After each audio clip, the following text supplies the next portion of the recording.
I want to move on now and talk about the latest Gridlock Guy column. Always nice to have Doug Turnbull in here. About once a week, we talk about his latest column, which you can catch. Is it every Sunday in the AJC, and then we follow up with it here? That's correct. Yeah, Sundays on the AJC.com. We have it on our traffic page, 11live.com/traffic. Usually cues up there, too. Well, look, I read it this morning. It's a great column. You're talking about something that drivers probably pass every day without thinking twice about, but it means a lot to people who knew these guys in particular. That's for sure. And I know, look, a lot of people look to columns like this for solutions or some hot takes or something like that. This may be the least risky hot take ever, which is, memorial signs mean something to people. But there's actually two people, and one in particular that I worked with over the years of my previous gig at WSB Radio that that both died well before their expected times, and likewise the state legislature honored them. And so the first of those is the reason we probably wouldn't know each other, Dan, if not for this person, Captain Herb Emory, who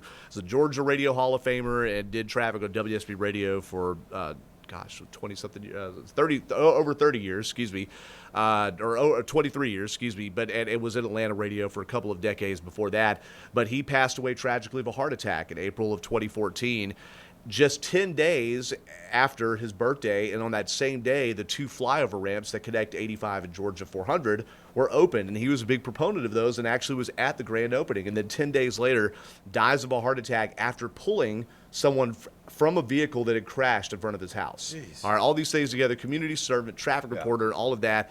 And so immediately there were a bunch of tributes outpouring for him, and very quickly there were different sets of state legislatures that wanted to name two different interchanges or bridges after him. And so the first of those was that very same set of ramps that connect 85 south to 400 north and 400 south to 85 north, and they call those now the Captain Herb Emory flyover ramps. And I pass those every day when I go to WSB Radio, and I come the same way here to 11 Alive, and almost always I pump the chest and give the peace sign, knowing that was my mentor, Captain Herb, whom I met 3 days after graduating high school, and that's why I have this career. He took you under his wing. He did. Showed you everything you need to know about traffic around Atlanta. That's exactly it. And here's that, we have that sign in the queue now that I actually took this morning from our traffic impact tracker trucks. It's not like the greatest view as we did it in passing.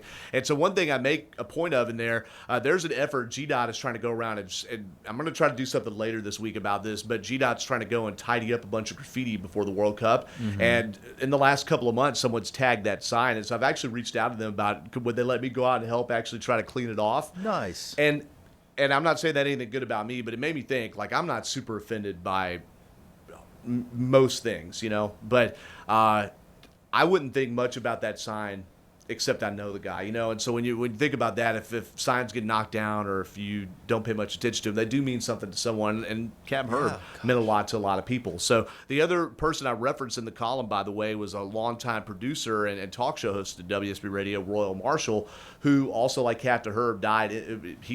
Herb was in his 60s. Royal Marshall died in his 40s. Father of two young daughters, husband, and died of a heart attack. Just like that. He'd been out shoveling snow during one of Atlanta's rare snowstorms, and it caught up to him.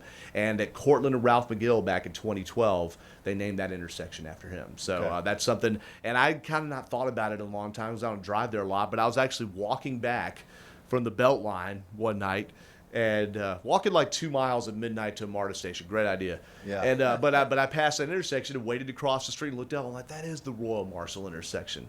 So it just says, give those tender memories when you're sitting there in traffic and stewing on, gritting your teeth about traffic not doing what you wanted to. And there's some touching things there. Also, the Lee Road Bridge over I-20, the county that Captain Herb lived in, Douglas County, for many years, also got named soon after the 85 400 flyover ramps. Doug, I loved the article. Maybe it wasn't a hot take, but it's a good reminder that some of these names you pass every day, it means something extra special to folks out there.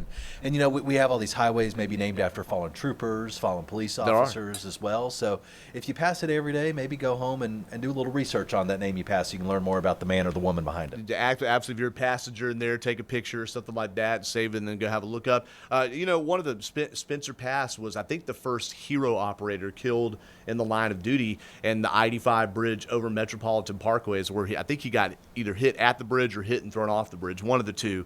But that's named after him, and so you'll see different things. But also, there's people still living like Zerona Clayton, the African-American leader in Atlanta. She has a street named after her off of Williams and Ivan Allen around there. So living and dead, we honor our heroes. Reams, can we show Captain Emory's sign one more time? I want to read the final line in Doug's piece here that he spoke on, but it's just very powerful how it's written. Doug writes, I recently noticed a streak of graffiti on one of Emory's flyover ramp signs, and it does not overly offend me, but the spray painter probably has no idea what that piece of metal means to so many. So well put, Doug. And I have no idea what they wrote either. I mean, at least I can see her name. It just looks like I see nothing there. So yeah, well, let us know if you're able to go out there and clean it off. I'm gonna work with DOT and see what we can come up with. But they're trying to spruce up their signs, and they made a point in a podcast recently, like, stop screwing this up, guys. We're trying to look good for the World Cup here. It's only in a couple months. Hey, I rode MARTA last week to go down to State Farm Arena to interview Soulja Boy. I just had to fit that in. Flex, it was, yeah. But it was clean. They were working on it to tidy it up, and it was still free.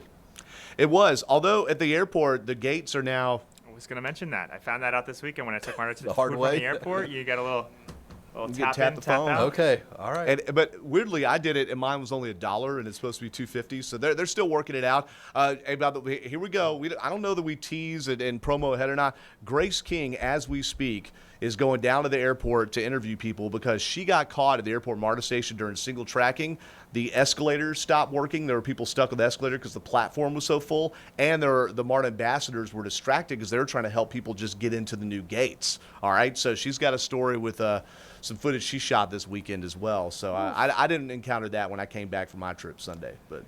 There's no perfect mode of transportation in this city, is there? But I agree. MARTA's trying to get things back going, and they have more positive momentum. We've talked about it right here at this desk before than I think I've seen in a long time, despite the works. I had a great experience, except for the 3 times I missed my stop, but that's user error. That was all user error. I'm going to let that one be user error.